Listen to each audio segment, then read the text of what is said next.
ये रही खबर। अफगान पाकिस्तान में तनाव एक बार फिर से चरम में जाता जा रहा है। एक बार फिर यह तनाव बढ़ा। डूरंड लाइन पर रात भर हुई गोलीबारी। पाकिस्तानी हमले में 5 अफगानियों की मौत हो गई है और चमन बॉर्डर से पाकिस्तान ने हमला बोला है। अफगानिस्तान पाकिस्तान में फुल स्केल वॉर का खतरा भी अब मंडरा रहा है। लग रहा है कभी भी ये वॉर फुल स्केल हो जाएगी, फिर इसे आप किसी भी सूरत में स्कर्मिश नहीं कह पाएंगे। अफगानिस्तान पाकिस्तान के बीच तनाव चरम पर पहुंचता जा रहा है। डूरंड लाइन पर रात भर गोलाबारी हुई है। पाकिस्तानी हमले में 5 अफगानियों की मौत की खबर है। चमन बॉर्डर से पाकिस्तान का हमला। अफगान पाकिस्तान में फुल स्केल वॉर का खतरा। कल रात भर क्या हुआ है चमन बॉर्डर पर, देखिए जरा। इस तस्वीर को बड़ा करके दिखाइए दर्शकों को।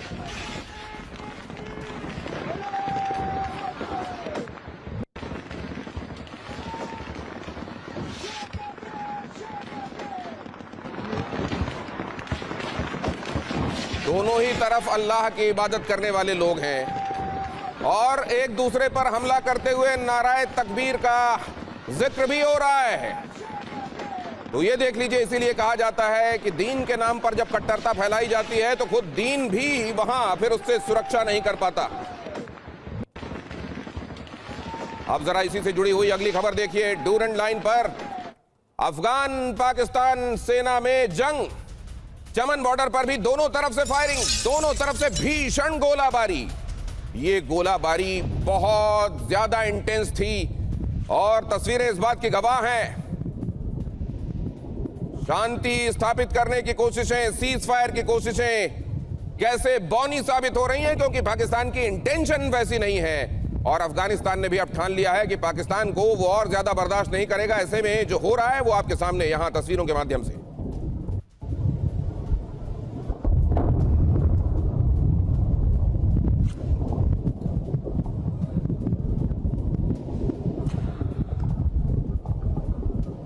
होए पेड़ बबूल का तो आम कहां से होए। अब ये कांटे चुभ रहे हैं खुद पाकिस्तान को। अगली खबर भी देखिए। कंधार में भी पाकिस्तान अफगानिस्तान के बीच में भीषण जंग।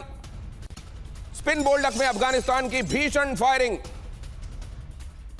पाकिस्तान के हमले का अफगानिस्तान ने दिया जवाब। गोलीबारी, जवाबी गोलीबारी और रात भर आसमान में अंधेरे के बीच यूं शोले लपकते रहे। और अगली खबर यह है कि पाकिस्तान को तालिबान का बारूदी जवाब। अफगानिस्तान के हमले में पाकिस्तान को भारी नुकसान। हमले में कई लोगों के मारे जाने की आशंका। हालांकि पाकिस्तान ने ऑफिशियली इस बारे में अभी कोई फिगर नहीं दिया है, लेकिन यह तय है कि पाकिस्तान को भी अच्छा खासा नुकसान पहुंचा है। यह देखिए जरा, इस रात भर चली फायरिंग की ये आतिशबाजी नुमा तस्वीरें जो आपको दिखाई दे रही हैं, ये जानलेवा आतिशबाजी हुई है दोनों तरफ से। 5 अफगानी मारे गए हैं ये तो क्लियर हो रहा है, लेकिन पाकिस्तान की तरफ कितने मारे गए हैं इस बात को वहां से इस बात की सूचना बाहर आने नहीं दी जा रही।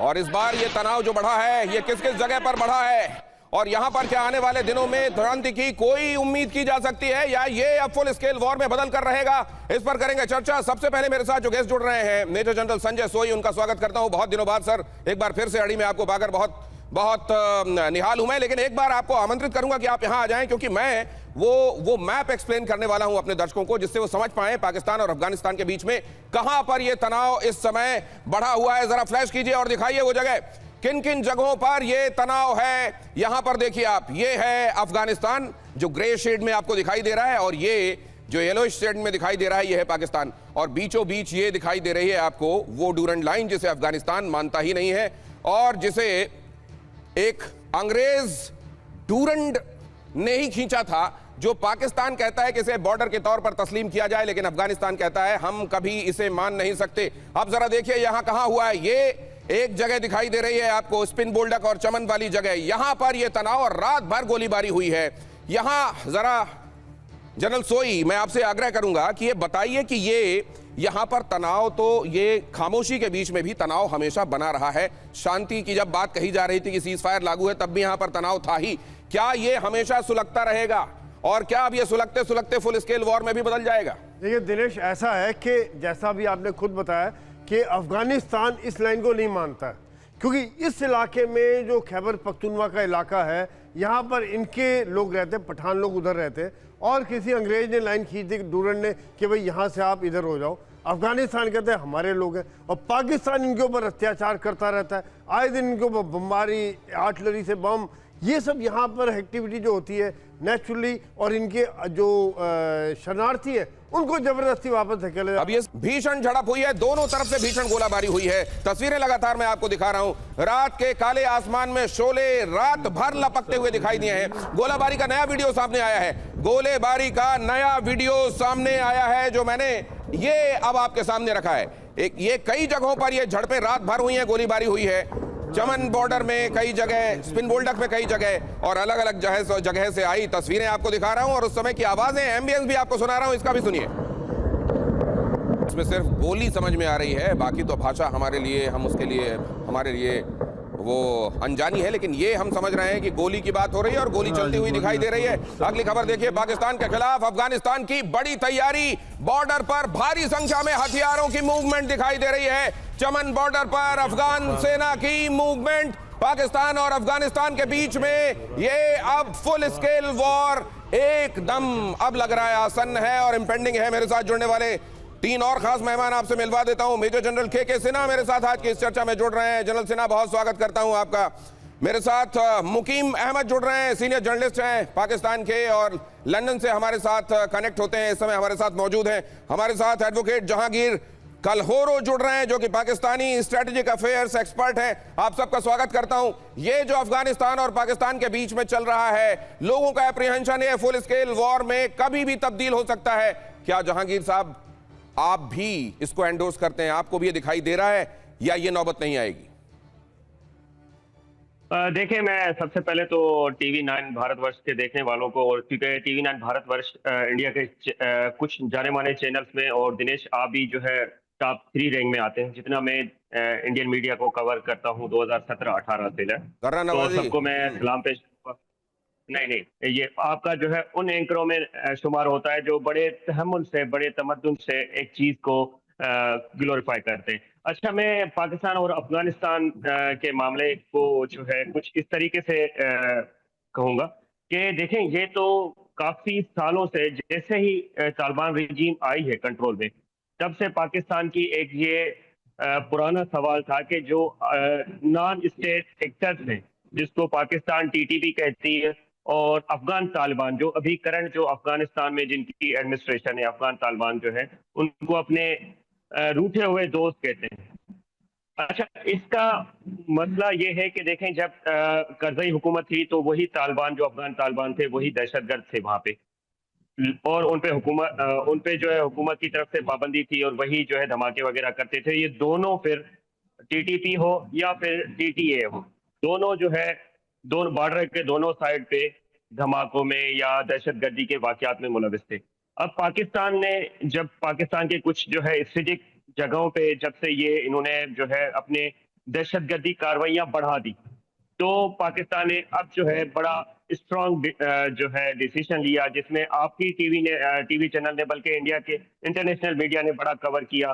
कतर में हमारी 2 से 3 सिटिंग हुई, उसके बाद तुर्किया में 2 से 3 सिटिंग हुई, तो फाइनली पाकिस्तान की गवर्नमेंट साहब, ये महत्वपूर्ण बात है आपका, ये जो आपने इनिशियल रिमार्क दिए हैं, मैं आगे भी आपसे बात करूंगा। ये महत्वपूर्ण बात आप कर रहे हैं, नॉन स्टेट एक्टर्स। सबसे पहले ये जुमला शुरू कहां से हुआ? पाकिस्तान ने भारत में दहशतगर्दी फैलाई और कहा कि ये नॉन स्टेट एक्टर्स हैं, असल में हमारा कोई इसमें लेना देना नहीं है। वो नॉन स्टेट एक्टर्स वाला बबूल जो है, वो कांटे उसके अब निकलकर सामने आ रहे हैं। और दूसरे, आपने कहा कि ग्लोरीफाई करके पेश करता हूं, मुझे तो समझ में नहीं आया। हमारे यहां कहते हैं एक ब्याज स्तुति अलंकार होता है, उसमें स्तुति के बहाने निंदा होती है। सर, मैं ग्लोरीफाई नहीं करता, जो फैक्ट है एज इट इज उसी इंटेंसिटी के साथ आपके सामने रखता हूं। आपके पास दोबारा लौटूंगा, लेकिन यह खबर बताने के बाद, चमन बॉर्डर पर सैकड़ों ट्रक फंसे हुए हैं। जरा देखिए, ज्यादातर ट्रकों में दवा की खेप है। ट्रकों में पाकिस्तान की $200 मिलियन की दवा, $200 मिलियन की दवा, जरूरतमंदों तक यह दवा पहुंचनी चाहिए थी, लेकिन वो जो खुराफात सालों साल की गई है, उसकी वजह से स्थितियां ये आई हैं कि अब जिसको दवा की जरूरत है वो भी अब दुआ के सहारे जब तक बच सके बचे, क्योंकि देखिए 200 मिलियन डॉलर की दवाएं इस तरीके से चमन बॉर्डर पर खड़े हुए ट्रकों में फंसी हुई है। अब सवाल यह है जनरल सिन्हा, आपको आमंत्रित करता हूं यहां आपके विचारों के साथ। ये कहा जाना कि ये नॉन स्टेट एक्टर्स हैं और ये अफगानिस्तान की तरफ से अपना बिछड़ा हुआ एक हिस्से के तौर पर इसका तस्वुर किया जाता है। ये तमाम हकीकतें असल में हर किसी की अपनी अपनी हैं, लेकिन जो सामने दिखाई दे रहा है वो ये दिखाई दे रहा है कि यहां बॉर्डर पर तनाव हर दिन बढ़ता जा रहा है। और क्या ये फुल स्केल वॉर में भी तब्दील हो सकता है, सवाल ये है मेरा।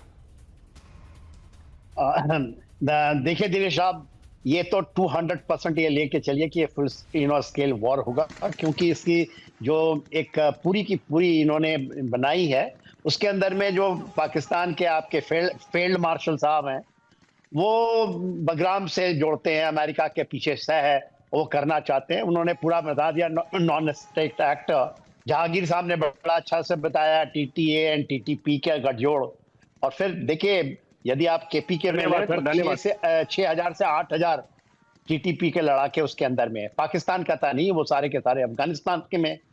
आपने एक बड़ी अच्छी बात बताई, आज आपने कवर किया स्पिन बोल्डक चमन बॉर्डर, चमन क्रॉसिंग पाकिस्तान की तरफ है, स्पिन बोल्डक उनकी तरफ है।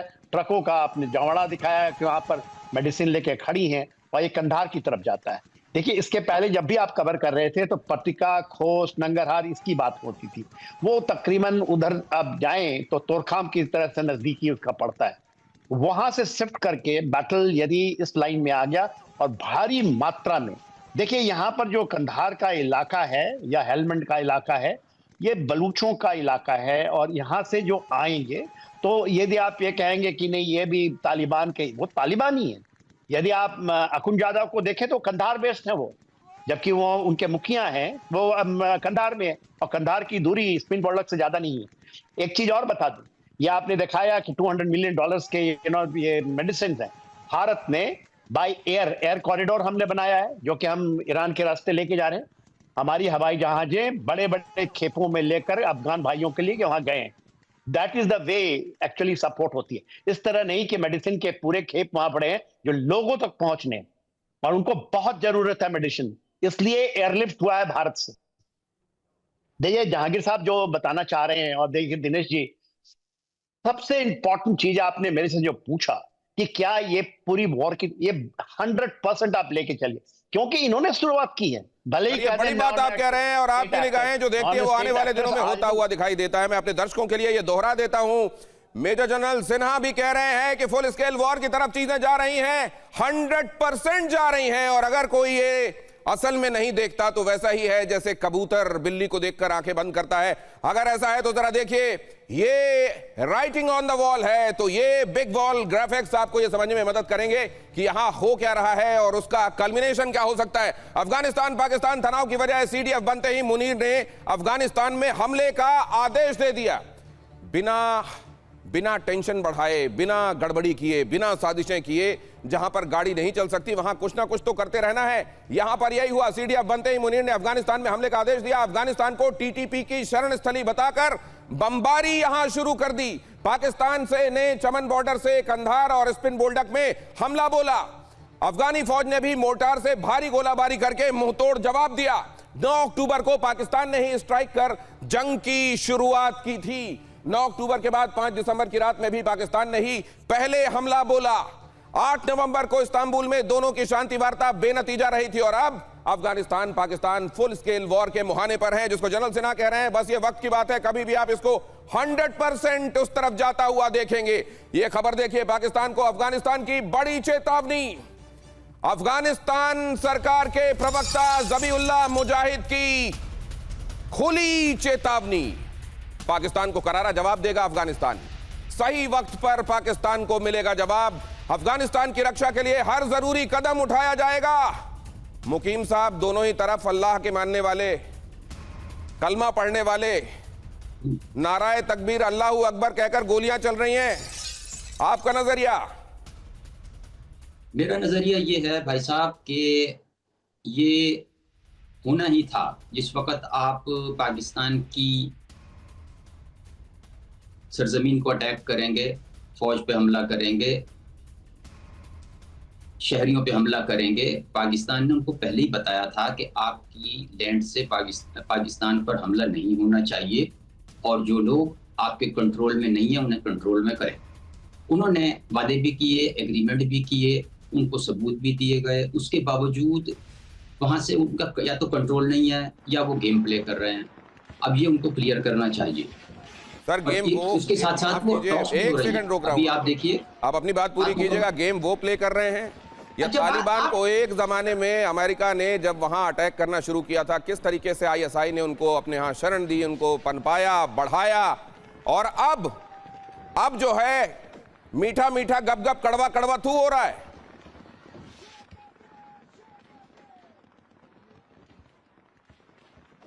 हाँ जी, हाँ जी, हाँ, आप अपनी बात पूरी कीजिए।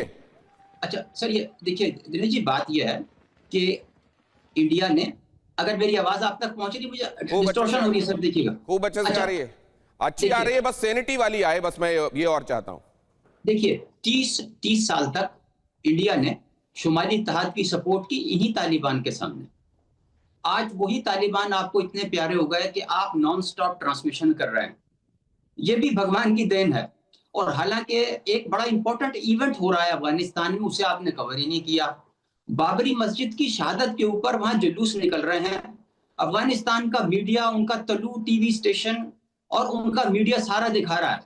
वो आप नहीं बता रहे कि अफगानिस्तान में किस वक्त क्या रिएक्शन आ रहा है कि बाबरी मस्जिद को शहीद हुए 33 साल हो गए। 1992 में अयोध्या में वो मस्जिद आपने आप उस दिन भी नहीं माने और आज भी नहीं माने। उस दिन भी आपने अपना एजेंडा सेट करना शुरू कर दिया था, घुंघरू लेकर आ गए थे कहीं से, और आज फिर एजेंडा। गोलियां चल रही हैं जहां लोगों की जानें जा रही हैं, आपके हिसाब से वो खबर नहीं है। जहां कम्युनल एजेंडे चलाए जा रहे हैं, आपके हिसाब से वो खबर है। और आप ये भी नहीं मानते कि पाकिस्तान कभी भी किसी गड़बड़ी में शुमार रहा है। और आप हमको हमारी एडिटोरियल पॉलिसी भी तय करने के लिए चले आए कि आपको यह खबर दिखानी चाहिए और वो नहीं दिखानी चाहिए। आपसे जो सवाल पूछा जा रहा है साहब, उसके बारे में अगर आपको मालूम हो तो जवाब दीजिए, वरना कोई बात नहीं। एक सुनिए, पॉलिसी आपकी सिर्फ एक पॉलिसी है, और वो पॉलिसी ये है कि या एंटी मुस्लिम या एंटी पाकिस्तान। आपका काम इसके अलावा कोई नहीं। ये जो आप कह रहे हैं ना, ये आप पता नहीं वहां इलाज कराने गए थे लंदन, आपने बताया था कि इलाज के लिए गए हैं, लेकिन आपकी दवाई अभी शुरू हुई नहीं है लगता है मुझे, मेरा इलाज, और इसीलिए मेरी आपके साथ सिंपैथी है। ये आपके यहाँ स्टेट पॉलिसी रही है टेररिज्म की, पूरी दुनिया ये जानती है। दिनेश देखो, पुतिन क्या कह के गए आपको मालूम है? पुतिन क्या कह के गए हैं कि आतंकवाद के खिलाफ अफगानिस्तान लड़ाई लड़ रहा है। मतलब अफगानिस्तान लड़ाई लड़ रहा है तो कौन फैला रहा है वहां आतंकवाद? ये आपको ये क्लियर हो जाना चाहिए। और आतंकवाद की पूरी दुनिया में जड़ एक जगह है मुकीम साहब, कहां है? जहां आप जा नहीं पा रहे हैं, वहां ताल्लुक रखने के बावजूद इलाज के नाम पर आप पड़े हुए लंदन में। ये हाल है, और आप बातें करते हैं बड़ी बड़ी। आप मैं उम्मीद करता हूं सद्बुद्धि लौटे तब, जब तक ये, हालांकि बहुत जल्दी हो जाएगी, ये प्रार्थना मेरी सुनी जाए ऊपर। लेकिन मैं एक खबर बताने के बाद आता हूं, शायद तब तक आपका तवाज़ुन थोड़ा सा ठीक हो जाए। अफगानिस्तान पाकिस्तान सीमा फिर से बंद। सीमा खोलने पर अभी नहीं होगा फैसला, व्यापार और आवाजाही पर बड़ा असर। सीमा खोलने पर अभी फैसला नहीं होगा, और जाहिर है इससे व्यापार पर आप देख ही रहे हैं किस तरीके से दवाइयों तक के ट्रक इंस्टॉल्ड हैं, और कैसे आवाजाही पर फर्क पड़ेगा वो भी आप देख रहे हैं।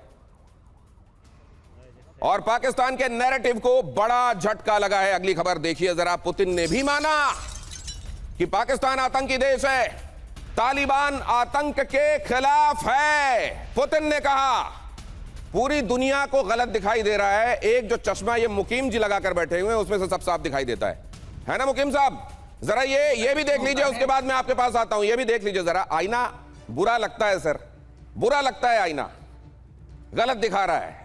लेकिन अगर उसमें दिखाई जा रही सूरत को थोड़ा सा ढंग से देखकर संवार लिया जाए तो चेहरा देखने लायक हो जाता है आपके यहां, लेकिन इससे बड़ा गुरेज है। जरा देखिए पुतिन की गारंटी, पाकिस्तान आतंकी देश, तालिबान आतंकवाद के खिलाफ लड़ रहा है। यह बात प्रेसिडेंट पुतिन ने कही है, और उस दौरान कही है जब वो भारत में थे। तालिबान से रूस को कोई खतरा नहीं है। प्रेसिडेंट पुतिन ने यह बात भी कही, अफगानिस्तान की स्थिति पहले से बेहतर है। ये बात भी उन्होंने रेखांकित की। रूस ने तालिबान को स्थिर ताकत बताया और साथ ही कहा इन्हीं वजहों से हमने उनको मान्यता दी है। पाकिस्तान का नैरेटिव पुतिन के बयान से कमजोर पड़ा कि हम तो आतंकवाद के सताए हुए हैं, टीटीपी आतंकवादी है और टीटीपी टीटीए ये गठजोड़ हमारे यहां आतंकवाद को फैला रहा है और ये अफगानिस्तान के किए हुए हो रहा है। ये जो नैरेटिव था ये फुस हो गया। और किसने फुस किया? प्रेसिडेंट पुतिन ने फुस किया। तो ये अब जरा ये भी समझ लेना बड़ा आवश्यक है कि ये भारत तो जो कहता है उसको पाकिस्तान ये कह देता है कि आपकी तो सोच ही ऐसी है, आपके यहां चैनल यही दिखाते हैं, आप एक खास तरीके से सोचते हैं, लेकिन दुनिया जो कह रही है क्या उसका भी एहतराम नहीं होगा, उसको भी खारिज कर दिया जाएगा? क्या आपने यहां कोई सुधार की कोशिश होगी? हालांकि ये लगता नहीं है, लेकिन फिर भी जहांगीर साहब इस स्टेटमेंट को आप कैसे देखते हैं? जी दिनेश, मैं इसको थोड़ा सा इस तरीके से मैं कहूंगा कि देखें, ये स्टेटमेंट जो पुतिन साहब ने दिया है, क्योंकि मैं भी as a school of thought communist school of law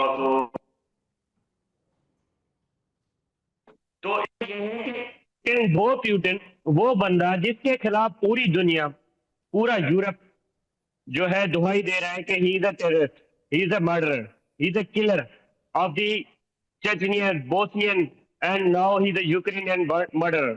तो पूरी दुनिया ने जहां इस पे पाबंदी लगा रही है, वो बंदा आके इंडिया में आके कह रहा है कि नहीं अफगानिस्तान ठीक कर रहा है। मैं इस बात को तो आपके इस पॉइंट ऑफ व्यू को तो मैं रद्द करूंगा। सर आपको मालूम है, अगर मान लीजिए मैं थोड़ी देर के लिए आपके नजरिए को सब्सक्राइब कर भी लूं, आपको मालूम है कितने सारे पाकिस्तानी लड़ने के लिए वहां गए हैं? रशिया की तरफ से लड़ने के लिए पैसों की खातिर कितने सारे पाकिस्तानी गए हुए हैं, ये आपको मालूम है सर? एग्रीमेंट आपने किया? अब एक मिनट अगर मुझे दे तो ये नहीं, जागीर साहब देखिए, उन्होंने ये जो बात कही क्यों नहीं कहते हैं? जो कर्कस में इन्होंने किया है उनके सिटी हॉल में, ISIS खोरासान प्रोविंस, ये इनके केपीके के अंदर ही है ना। जबर मेला इनका जगह है, वहां से जाकर के इन्होंने मारा है और पाकिस्तान ने करवाया है। जनरल सेना जहांगीर साहब आपसे निवेदन कर रहे हैं कि मेरी बात सुन लें। हाँ सुनिए उनकी बात प्लीज, फिर जवाब दीजिएगा। पहलगांव के अंदर में इन्होंने करवाया, उस समय तो आपको पता ही है जो हुआ अप्रैल के अंदर, और उसी दौरान उसके थोड़े से और वो उन्होंने रशिया के अंदर करवाई है, कार्कस सिटी टाउन के अंदर में, जिसका जिक्र हुआ है। और इनके जबर मेला इनका है, पूछिए कहां है? ये केपीके में है, पूरा उनका गढ़ बना रखा है। ये इनके अच्छे तालिबान हो गए, इनके गुड टेररिस्ट हो गए, इसको यूज कर रहे हैं पाकिस्तान। ये आपका फील्ड मार्शल अब IS के केपी, उसके जो खुरासान प्रोविंस हो, वो उसको मानता है कि अच्छा टेररिस्ट है। और आप फिर बात करते हैं, आप बात कर रहे थे कि उन्होंने क्या कर दिया, चेचनिया, क्या चिल्ला रहे थे आप? क्या देखिए, इंडियन टेलीविजन में बैठे आप ये जो नैरेटिव चलाते हैं दुनिया के अंदर में, रिस्पेक्ट की बात ना करें आप। बात ये है एपी सेंटर ऑफ टेररिज्म की बात हुई है, AP centre of terrorism Bharat की धरती से हुई है। पहलगाम में जैसा किया है आपने, रशिया में भी यही करवा रहे हैं। अब तालिबान कोई अफगानिस्तान से नहीं जाके कर रहा है। जनरल सेना ये जो खुरासान, आप शायद देख नहीं पा रहे होंगे, आप देख नहीं पा रहे होंगे, सिर्फ हो सकता है आपको आवाज आ रही हो। जहांगीर साहब ने आपसे हाथ जोड़कर ये निवेदन किया है कि आप उनकी बात तो सुनिए जरा और उसके बाद अपनी बात कहिए। हाँ कहिए जहांगीर साहब जल्दी से। यूक्रेन के साथ जो ये जनरल सेना से सिर्फ मैं एक ही रिप्लाई लूंगा कि आज पुतिन जो यूक्रेन के साथ कर रहा है, क्या वो सही कर रहा है? या आपके चैनल यूक्रेन में क्या कर रहे हैं साहब? वो वहां उनकी सिक्योरिटी प्रॉब्लम है। आप किसी भी देश के सिक्योरिटी के साथ में आएंगे, भारत के साथ आप आएंगे तो आपका भी। डोनाल्ड ट्रंप को भी ये बात अब नहीं लगती जो आपको लग रही है जहांगीर साहब। यूक्रेन को लेकर उन्होंने भी चिंता छोड़ दी है और नेटो का विस्तार इस तरीके से नहीं होना चाहिए था कि रशिया को थ्रेटन लगने लगे और जिस वजह से ये सब शुरू, आप भी सब जानते हैं, लेकिन बात को उधर ले जाने का कोई फायदा नहीं है। जहां पर पूरी दुनिया आतंकवाद की जड़ देखती है, आप उसको तस्लीम करने से पता नहीं क्यों। खैर आप क्यों करेंगे, ये भी बात सही है। और वो मुकीम साहब, मुकीम का मतलब होता है रहने वाला, मकां के सब मकीन सोए हुए हैं। मुकीम साहब का ठिकाना तो बना हुआ है लंदन और वो पाकिस्तान के संदर्भ में क्लीन चिटें बनाने की फैक्ट्री वहां पर उन्होंने खोली हुई है और उनको पूरी दुनिया, खासतौर से हिंदुस्तान वैसा ही नजर आता है जैसा पाकिस्तान में असीम मुनीर को नजर आता है। लेकिन जरा देखिए, मुनीर को अमेरिका से झटका देने वाली यह खबर देखिए। पूर्व पेंटागन अधिकारी माइकल रूबिन की मांग, असीम मुनीर को गिरफ्तार किया जाए। मुनीर को अमेरिका का सम्मान देना गलत, रूबिन ने कहा। अमेरिका को भारत से माफी मांगनी चाहिए। यह हम नहीं कह रहे हैं, रूबिन कह रहे हैं। अमेरिका ने भारत के साथ अनुचित व्यवहार किया, पाकिस्तान को आतंकी समर्थक देश घोषित करना चाहिए। माइकल रूबिन, पेंटागन के पूर्व अधिकारी, यह बात कह रहे हैं। और एक आदमी के, एक व्यक्ति के अपनी उसकी सनक की वजह से अमेरिका और भारत के जैसे संबंध रहे हैं, उसको खतरे में नहीं डाला जा सकता। माइकल रूबिन ने यह बात भी पॉइंट आउट किया है। जनरल सोई, ये स्टेटमेंट, ये असल में ऐसा लगता है कि गुड सेंस प्रिवेल कर रहा है अमेरिका में, लेकिन उसके होने नहीं होने का फायदा क्या जब ट्रंप एक्चुअली कुछ और बिहेव कर रहे हैं। और आप देखिए कि उनके कसीदे पढ़ने वाले आजकल पाकिस्तान में भी हैं। जनरल सोई, नहीं बिल्कुल, देखिए ऐसा इसमें जो अभी ये बात कह रहे हैं बिल्कुल हकीकत है, क्योंकि आसिम मुनीर क्या कर रहा है, वो अपने आप को प्रमोट कर रहा है, अपने आप को आगे बढ़ाता जा रहा है, अपने आप को पूरे जो भी कुछ गड़बड़ करे, कुछ मारे, कुछ करे, उनको अपने आप से उन्होंने पहले ही माफ़ी करवा ली है कि इनके ऊपर कोई केस चल ही नहीं सकता है। और साथ साथ न्यूक्लियर पावर भी अपने बटन अपने पास ले लिया। ये सब चीज़ें दिखा रही है कि कितना उन्होंने कंट्रोल कर लिया है। आज शहबाज शरीफ खाली एक कठपुतली है, ताकत सारी मुनीर के पास है, और ये पहले हमें मालूम हो, लेकिन धीरे धीरे और ज़्यादा कंट्रोल होता जा रहा है, जिसका संज्ञान आज पूरी दुनिया ले रही है। और एक नहीं अनेकों एग्जाम्पल दिए जिन्होंने बोला टेररिज्म है, स्टेट स्पॉन्सर्ड टेररिज्म। बलूचिस्तान में क्या हो रहा है, खैबर पख्तूनख्वा में क्या हो रहा है, और अब अफगानिस्तान के गाँवों में जो बमबारी हो रही है, वो सब क्या हो रहा है, ये स्टेट स्पॉन्सर्ड टेररिज्म है। क्योंकि लोगों को उठा के ले जा रहे हैं, गाँव के गाँव ख़त्म कर दे रहे हैं और गायब कर देते हैं लोगों को। ये सब बातें देखते हुए डेफिनेटली मैं मानता हूँ। और एक चीज़ का मैं यहाँ पे दिनेश जी मैं कहना चाहूँगा, मुकीम जी ने जो कहा है कि भारत का चैनल एंटी मुस्लिम दिखाता है, मैं इस चीज़ का बिल्कुल एक्सेप्ट नहीं करता, क्योंकि यहाँ पर अरे सर, हम तो मुस्लिम और मुस्लिम की बात कर रहे हैं। इस समय तो हम मुस्लिम और मुस्लिम की बात कर रहे हैं। अफगानिस्तान में भी मुस्लिम हैं जो रह रहे हैं, खैबर पख्तूनख्वा में मुस्लिम हैं जो रह रहे हैं, बलूचिस्तान में मुस्लिम हैं जो रह रहे हैं। और क्या किया जा रहा है वहां की मुसलमान फौज के ही द्वारा, क्या किया जा रहा है, हम तो ये सवाल उठा रहे हैं। अगली खबर देखिए, ऐसे लोगों से तो निजात ही अच्छी। और सीडीएफ बनते ही मुनीर के टारगेट पर इमरान।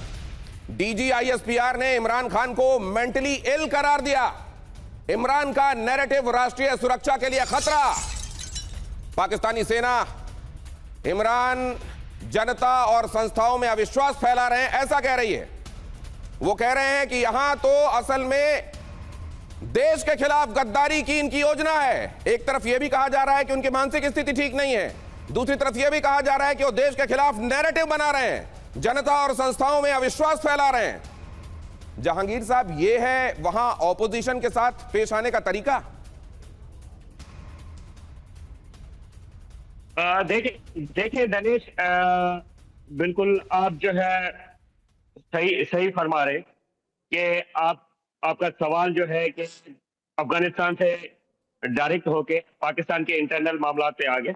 देखिए, ये जो मामला हो रहे हैं इमरान खान के साथ, वो कोर्ट देख रही है, उनकी लीगल टीम देख रही है। क्योंकि मेरा भी ताल्लुक किस वास्ते से पीटीआई से है, लेकिन इतना डायरेक्ट पीटीआई से नहीं है, तो उनकी लीगल टीम देख रही है उस मामले को। तो बिलो द बेल्ट क्या मामला हो रहे हैं पीटीआई के और हुकूमत के, मैं उसमें कोई भी जो है कमेंट नहीं करूंगा। लेकिन एटलीस्ट हर किसी को अपने हाथ में रहना चाहिए, चाहे वो गवर्नमेंट के कुछ स्पोक्स पर्सन हो या जो है पीटीआई की जो है स्पोक्स टीम हो, तो उनको जो है कानून अपने हाथ में ना लेना चाहिए। और ना ही आपको भी लगता है जहांगीर साहब कि वहां की फौज का एक तरीके से एनक्रोचमेंट तमाम इदारों में होता जा रहा है, सरकार पर तो है ही, ऑपोजिशन को भी सप्रेस किया जा रहा है, और ये वहां की जमहूरियत के लिए बिल्कुल ठीक नहीं। क्या ये बात मानते हैं आप? दनिश एक मिनट दीजिएगा, जनरल सेना साहब भी यहाँ पे सुन रहे हैं, तो मैं उनको भी थोड़ा सा इस चीज का जवाब दे दूं।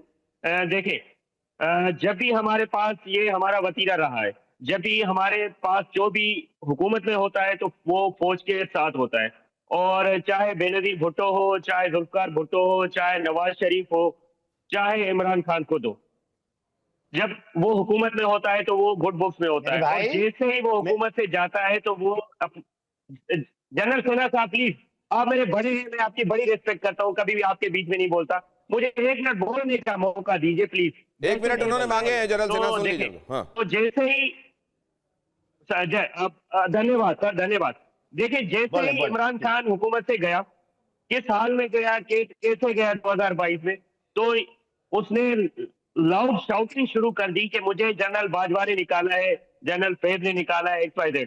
देखिए उसके पास वो संख्या नहीं बची थी, तभी उसको जो है हटाना पड़ा। और सिर्फ ये देखें सिर्फ ये पाकिस्तान में नहीं है, ये सिर्फ पाकिस्तान में नहीं है, इंडिया में भी ऐसा ही होता है। जबकि कोई पार्टी अपनी अक्सरियत खो देती है तो रातों रात उसकी गवर्नमेंट चली जाती है। ये सिर्फ इंडिया में नहीं होता, पूरी दुनिया में होता है कि अक्सरियत अगर आप खो देंगे तो सरकार में नहीं रहेंगे। लेकिन मसला ये नहीं है ना सर, आप दूसरी बात कर रहे हैं आप, और दूसरे मैं ये भी देख रहा हूं कि देखिए एक चीज और देखिए, आपके अपने संबोधन में इमरान के लिए रिस्पेक्ट नहीं दिख रही है।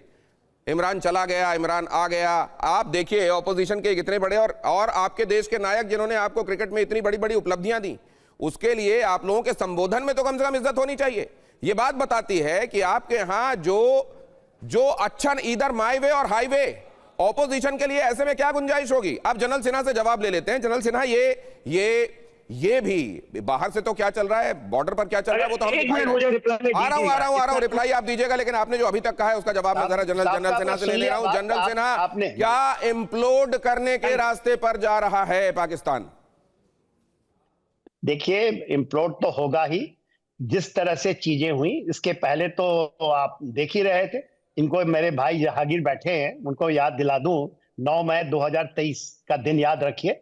आपके कोर कमांडर तक वहां की आवाम जनता पहुंच गई थी, गर्दनों में हाथ लगा दिया, आपके एयर जो हेडक्वार्टर है वहां तक घुस गए। ये कभी नहीं हुआ पाकिस्तान के अंदर। एक ब्रिगेडियर मारा गया आपके नीचे जो कि 5 कोर का था, उसका तो आप लोगों ने कहीं बात भी नहीं उठाया।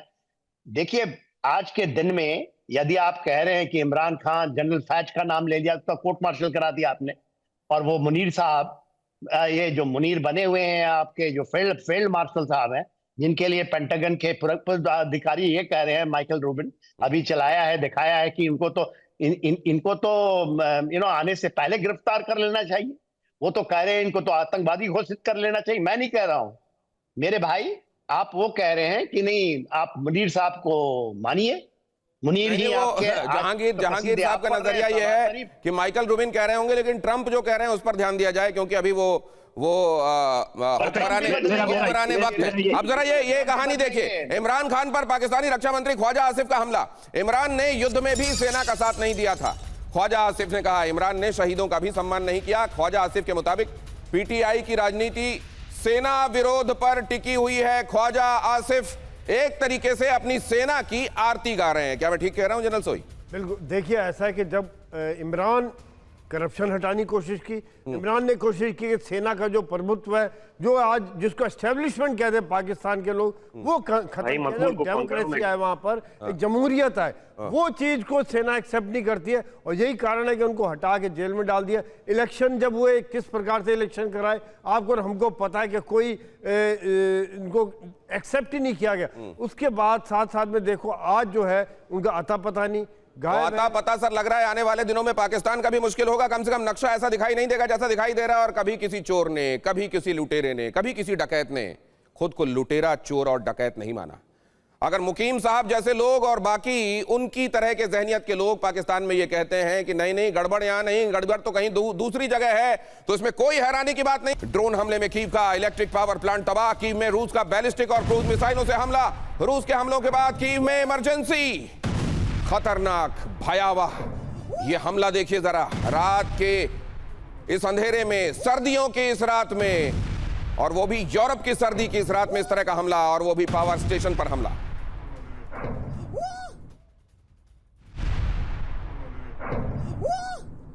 बैलिस्टिक और क्रूज मिसाइलों से हमला। इस्कंदर, किंजल, कैलिबर मिसाइलें दागी गईं। रूस ने 3 इस्कंदर मिसाइलों से कीव पर हमला किया। इस्कंदर मिसाइलों से कीव पर हमला। रूस के हमले के बाद पूरे कीव में रेड अलर्ट। कीव के शेल्टर में अब भी लाखों लोग मौजूद। कीव में अंडरग्राउंड शेल्टर्स में बहुत सारे लोग रातें काट रहे हैं। रूस का कीव रेलवे स्टेशन पर नेक्स्ट ब्रेकिंग दिखाइए। रूस का कीव के रेलवे स्टेशन पर बहुत बड़ा हमला।